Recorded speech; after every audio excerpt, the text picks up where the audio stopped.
Hey Beardos, Anthony here. We here at the Beards and Sundries Market hope that you're having a wonderful holiday, however you celebrate it. We've been very busy not doing anything, so as you can imagine, the shelves are looking a little worse for wear this season. However, the new year is upon us, and soon we'll be back to our regular shifts. I'll be stocking the shelves, Joe will be running the registers with a fake smile, and Jay will be face down in aisle 4 in a puddle of his own urine. But before we return to the mundanity of retail life, we wanted to gift you a very special bonus episode to kick 2023 off right. Gather round, Beardos, and listen to a story that I call New Year, New Jay.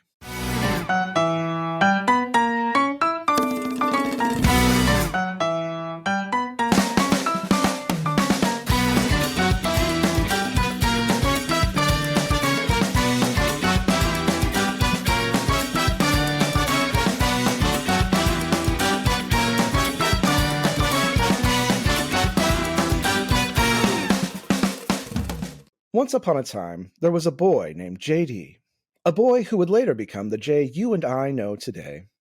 J.D. grew up in a small countryside village, barely 100 people strong. J.D. longed to know what life outside his hovel was like. Never before had he set even a toe outside his village. He had heard tales of the greater world, of cities large and glittering with towering glass buildings, of magical carriages that were pulled without horses and whose wheels weren't made of wood, of whole streets you could traverse from end to end without seeing a single church, and, perhaps most appealing to J.D., of curious taverns where men freely danced with other men wearing all the colors of the rainbow, instead of the drab, boring brown everyone in his village wore. All of these things fascinated J.D., but sadly, he was next in his family to take over his father's role in the village, town poop remover. He would beg his father to let him go, just for a while, to see these sights with his own eyes, but his father was a mean man whose cruelty was outweighed only by the man's hideous face.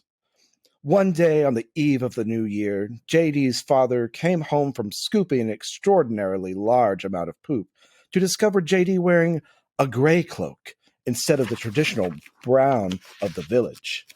This enraged J.D.'s father, and he began to hurl poop at his son with his poop shovel, screaming at J.D., asking why he couldn't just be normal. He hurled and hurled the poop until J.D.'s cloak was as brown and drab as the rest of the village. J.D. had been proud of his gray cloak and felt the despair only the firstborn son of the village pooper scooper could feel. He cried and cried all day and all night, the tears soaking the pile of hay he called his bed, while his father and the rest of the family were out celebrating the coming of the new year in accordance with town tradition, at one of the village's 7 churches. As J.D. began to slip into the warm embrace of sleep, all 7 of the village's church bells began to ring, rousing him to awareness. They rang once, twice, thrice, over and over until the final count was 12. J.D. hated the sound, and so he made the decision, right there in his ramshackle bed. New chapter, new me, new life, ah! New year, new me indeed, for J.D. stayed up all night hatching a plan that would serve as his escape from the village and his fate of scooping poop for the rest of his years. His father had left for the day to begin cleaning up the village after the previous night's revelry, for the piles were deep along the streets. J.D. snuck out of the hut that served as his home, careful not to wake his mother and sister who were asleep on their own hay piles, exhausted from a night full of prayers and penance. He waited in the street, hiding in the gap between the smithy and the tiny village Episcopal church. The second one, not the first Episcopal church that resided on the far end of town. He waited and watched, hiding in the shadows until the town square in front of him was burgeoning with tens of people. Once he was sure there were enough of the town's residents in the streets, he set about executing his plan. He spotted Emily Baker, the local daughter of the village baker. He raised his voice as loudly as his boyish lungs would allow and declared to the entire town square that Emily Baker was, in fact, a witch. His plan, long thought out and perfectly prepared, worked.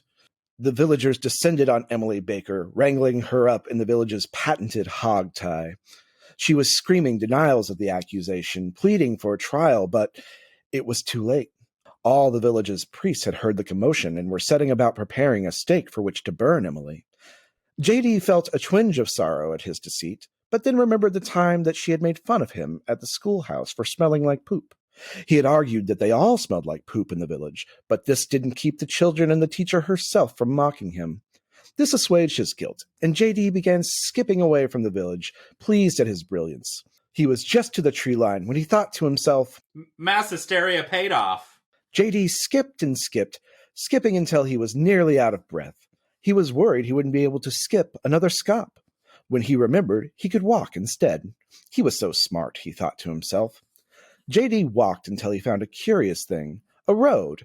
This road wasn't like any he had ever seen in the village. This one appeared to be made of solid stone, as if it had dropped from the sky in one piece. There also wasn't any poop alongside it. How curious! Then another curious thing happened. A carriage, much larger than any carriage he had ever imagined or dreamed of, came around the bend of the road. JD nearly fell over upon its approach and caught himself just in time for the carriage to come to a halt in front of him. The carriage driver leaned over to open the door nearest to JD. He asked JD if he had been hurt and told him that he looked like crap. JD told him that he was just fine and that he didn't know what crap was. The driver asked JD to join him in his carriage, and JD, eager to set out on his new adventure, did. The driver introduced himself as Tim and asked JD what his name was. JD remembered his commitment, his oath now unbreakable, his solemn, New chapter, new me, new life. Ah! and said, I'm Jay. The newly christened Jay asked Tim to take him to the city. Tim told him the best he could do was drop him off in Enid. Jay didn't know who Enid was, but he trusted Tim implicitly. He was, in fact, after all, Jay's best friend. Jay happily agreed. Tim told Jay that they would first need to stop at something called a truck stop, so Jay could take something called a shower. This world was so new and full of wonderful things. The truck stop was the most amazing place Jay had ever been. The variety of colors was astonishing. Jay could never have dreamed so many existed, let alone in one place. They were barely dirty at all, and they wore such an assortment of beautiful clothing and styles Jay had never seen. One woman wore a gown that flowed from her considerable bosoms in great swaths. It was littered with flowers, and the sleeves ended in frilly lace. When Jay asked him what the garment was, he called it a muumuu. Jay thought this was a very mean thing of Tim to say, as the woman certainly was not a cow, but before he could say this, Tim told him it was time to take his shower. The shower was very confusing to Jay. There were shiny knobs and dials and letters that Jay couldn't read. After all, as the son of the village pooper scooper, he would never have needed to read. All his time at the schoolhouse had been spent practicing shoveling techniques and prayer. Jay poked his head out of the door to ask Tim for help. Jay was thrilled when Tim said he was happy to. Tim joined Jay in the shower room, and then the most curious thing happened. Tim took off all of his clothes. Jay had seen other men naked before, but never one so clean. Jay was surprised to find that Tim's private parts weren't soft, but very hard, and that his own had become hard as well. Tim turned the shower on, and Jay became the cleanest he had ever been. He also thoroughly enjoyed what Tim called guy time in the shower with Tim, and asked when they could have guy time again. Tim said he would need at least a couple of hours. Later, Jay would recall this moment as, And I think that was my first gay sexual awakening. Jay and Tim finally made it to Enid, and on the way, Jay learned about hot dogs, which were the second best thing he had ever had in his mouth. He also learned about Roadhead, which ranked just above hot dogs. Enid was even more beautiful than the truck stop had been. There were so many buildings and so many shades of brown. Jay thought he had seen everything Brown had to offer, but could not have been more wrong. There were buildings that must have been 7, maybe 8 times as tall as the truck stop had been, and there were so many of them. Enid was the most incredible village Jay had ever seen. Tim took Jay to something called Walmart because Tim needed to offload his freight at the loading docks. Jay was having a hard time keeping up with all these new words. There was so much to learn, and Jay was excited to learn it all. After Tim offloaded his freight at the docks, he took Jay inside of the Walmart. It was fantastic, so much like the truck stop had been, but 100 times bigger, maybe even as big as his village had been. Tim grabbed a small metal carriage that he said he would need for shopping, whatever that was. Tim grabbed all kinds of things to put in the carriage, which included new clothes for Jay and something Tim called a Boda box. Jay didn't know it at the time, but this would change his life forever. That evening, Tim and Jay stayed at an inn that Tim called the Econo Lodge, and the wonders of the world were in no short supply here either. The room they were lodging in was the size of the whole house he had lived in, and the bed wasn't made of hay at all, but something Tim called a mattress, and it was covered in thick, luxurious fabrics, the likes of which Jay had never seen. Not only that, but the room had its very own shower, so they wouldn't need to go to a truck stop. Tim asked Jay what toppings he liked on his pizza, and Jay didn't know what pizza was, so Tim suggested pepperoni. That night, Jay would learn so much, that pizza was even better than hot dogs, that you could do guy time and roadhead anywhere, not just in the shower or in the carriage, as Jay had previously thought, and, perhaps most important of all, that Boda Box was now his favorite thing to put in his mouth. Jay recalled Tim spilling some of his Boda Box, and would later regale his friends with the story, stating, I saw him spill, unlike me, whenever I chugged from the teat of a Boda Box. The following morning, Jay felt awful. His head hurt, his stomach ached, and he was craving more pizza. Tim said this was called a hangover. Jay didn't know what had been hung over him, but he didn't like it, not one bit. Tim suggested that Jay drink more Boda Box to help with the hangover, so Jay did. To his delight, it worked. Boda Box was amazing indeed. Jay felt light as air and ready to face the day. He asked Tim where he should go now that they had made it to Enid. Tim said he didn't feel right leaving him in a place like Enid and offered to take Jay a little further to a village called Oklahoma City. Jay told Tim that sounded great and that he would happily do more roadhead during the carriage ride. Tim said that he would like that very much. It might have sounded something like this. An hour or so later, Jay and Tim arrived in Oklahoma City. Jay couldn't believe it. It was somehow even bigger than Enid. He bet the Walmarts and Econo Lodges were even bigger here too. The stories were true. The towers were humongous and seemingly made from crystal. It was all so much to take in, but Jay had taken in so much already, and he was confident he could take in even more as long as he took deep breaths and relaxed. The Boda Box helped too, but he was almost out, and he needed more. Jay told Tim they needed to get more Boda Box, but Tim told him that he might want to take it easy on the wine. Jay didn't know what wine was, but he certainly would not be taking it easy on the Boda Box. Jay was in love for the first time in his life, and that love came from a bag inside of a box inside of a Walmart. Tim asked Jay if there was somewhere he could take him or if he knew anyone in Oklahoma City. Jay told Tim he didn't know anyone. Tim was his best and only friend, and he didn't want to leave Tim. However, Tim told Jay that he had to get home and that his wife and children were expecting him. Jay told Tim that he could go with Tim to meet his wife and children, and that he wanted to tell them all about the adventures that they'd shared together. Tim told Jay that would be impossible, and that his wife could never find out about their time together. This made Jay sad for the first time since he left his village. Why would Tim, his best friend in the world, abandon him? Jay began to sob and sob again, just as he had sobbed that night so long ago before leaving his village. It may have sounded a little something like this.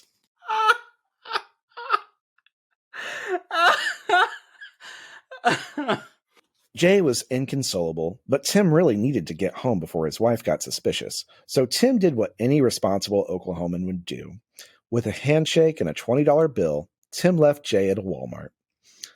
Jay took his money and went to the back of the store where he remembered the Boda Box lived. His tears had begun to subside and his sobs were now low mules, but when Jay looked up at the Boda Box, his spirits lifted. He had been so distracted by all the sights and smells and the people in the other Walmart, he hadn't seen how many types of Boda Boxes there were. He grabbed an armful, as many as he could carry, and he began to skip to the shop counter. He dropped a box or two along the way, picked them up, and began to skip again, when he remembered for the second time in 2 days that he could walk instead. So smart. Jay brought his many boxes of Boda to the counter, and when the shopkeep gave him the total for his purchase, Jay grinned from ear to ear and gladly handed her the paper Tim had left him. The shopkeep sneered at Jay, a look he hadn't seen since his father caught him picking dandelions in the fields of the village. She explained that he didn't have enough money for all the Boda Boxes that he wanted. When Jay asked how many he could get, she said that he could afford one. The line behind him was growing longer as Jay toiled in indecision over which Boda box he wanted. Jay could tell the shopkeep was growing restless, and finally he chose a Boda box that was like the one he and Tim had shared. Jay took his Boda box outside of the Walmart, sat on one of the metal benches in front of the Walmart, and began to drink his Boda box from the spigot. He took a long drink, sighed, and exclaimed again, New chapter, new me, new life. Ah! The next day, Jay awoke on the bench in front of the Walmart. He was beginning to feel the hanging over again. Fortunately for Jay, he still had plenty of Boda box to cure his ails. He took a drink from his new best friend and prepared to explore Oklahoma City. Jay stumbled about the village, a larger village than he could ever imagine, seeing glowing signs inside of buildings and more words that he couldn't read, more carriages that ran without horses, and so many people. Jay waved and smiled at the people, but hardly any waved back. That was okay, though. A sip of Boda box made things right as rain. He stumbled around for the whole day until the sun had begun to set. Jay was feeling sleepy, the Boda box making him more tired than usual, his vision blurred and his head spinning delightfully. Jay saw a glowing sign through his blurry vision, stumbled towards it, and then fell asleep standing up. When he awoke, he didn't know where he was. It was dark, and it took time for his eyes to adjust. His head ached the worst it had ever ached. His stomach churned the worst it had ever churned. He searched in the dark for his beloved Boda box, found it, raised it to his lips, and turned the spigot knob. Nothing. Well, that couldn't be right, Jay thought. He had plenty of Boda left. But the truth was there. Jay sucked the spigot with all his might, which was quite a bit, but to no avail. Not a single drop was left. This made his stomach turn even more, and he began to have a case of the mouth poops. Once Jay emptied the contents of his stomach all over the floor, he stood up, feeling quite a bit less queasy, though his head still ached and throbbed. He didn't know what to do. He was lost in a large building in a large village so very far away from his own. He had no home, no friends, and worst of all, no Boda box. Jay was on the verge of tears. He slumped to the ground, falling against what he thought would be a wall. But the wall shook, and heavy objects began to fall on Jay. He heard the tinkling sounds of porcelain breaking, something that he would later learn was called glass. He felt something familiar and heavy hit his shoulder and land next to him with a thud. What luck! What joy! It was his beloved Boda box. His fingers reached for the Boda box, fumbling to pry it open, to reach its spigot, to get at the delicious, lovely Boda box fluids. When he finally did, he forgot about how sad he had been just moments before. He cradled his Boda box in one arm and began to explore this dark and curious place. Jay finally found his way to a wall of crystal windows and recognized the magic doors that opened themselves, just like at the Walmart. Except these doors wouldn't open. They did not slide open on their own, and Jay wasn't able to push them or pull them open. He was stuck. That was okay, though, because he had shelter and as much Boda box as he wanted. He stumbled around the darkened building, his eyes finally adjusting to the dark. It was so much like a Walmart, but not as clean, and not as well stocked, and somehow less nice. If it was a Walmart, the shopkeepers were not performing their duties properly. The floor felt So sticky. Jay wandered the not Walmart for what felt like hours, sipping his Boda and being quite happy with his discovery of this place. Perhaps no shopkeeper owned it. Perhaps he could be the shopkeeper. How wonderful would that be? A not Walmart of his very own. He dreamed of this as he went from aisle to aisle until he was finally back where his whole night started. In the aisle with all of the Boda box. He ate hot dogs he found in the magical cold shelves, and though they weren't hot, they were still much better than his village's specialty food, Brussels sprout and rat liver stew made with the brown stream water for color. Soon Jay was drifting back to blissful slumber. He was roused by a push, at first gentle but quickly less so. A stranger in strange clothes hovered over him, pushing him with the wooden end of the broom. The person was asking him what he thought he was doing and demanding Jay come with him to his office. Jay had never seen an office before and was excited to learn what it was, even though the man was clearly upset with Jay. He followed him into a small room, barely bigger than the truck stop shower room, and told him to sit down. The man asked him what his name was. Jay told him. The man asked why he shouldn't call the police. Jay explained the events of the previous 2 days, taking care to give the man plenty of details. The man seemed especially interested in the guy time and roadhead parts of the story. When he was done, they sat in silence for a moment, the man considering all that Jay had told him. After some time, the man spoke up. He explained that his name was John Riley, and that he worked for the Beards and Sundries Market at somewhere called headquarters. Jay asked if the Beards and Sundries Market was anything like Walmart, to which the man responded with laughter. John Riley offered Jay a deal. Jay could work at the Beards and Sundries Market, making a whole cent per day. When Jay asked about Bodabox, as he wasn't sure how much a cent per day was worth, John Riley said that he could drink as much as he wanted, and he would turn a blind eye, in return for guy time and Roadhead. Jay thought this was an excellent deal, and he excitedly agreed. John Riley gave Jay a black shirt and a name tag that he quickly scribbled Jay's name on and sent him out into the market. Jay stepped out of the door of the office into his new future with the Beards and Sundries Market. He took a deep breath, exhaled, and excitedly exclaimed, New chapter, new me, new life. Ah!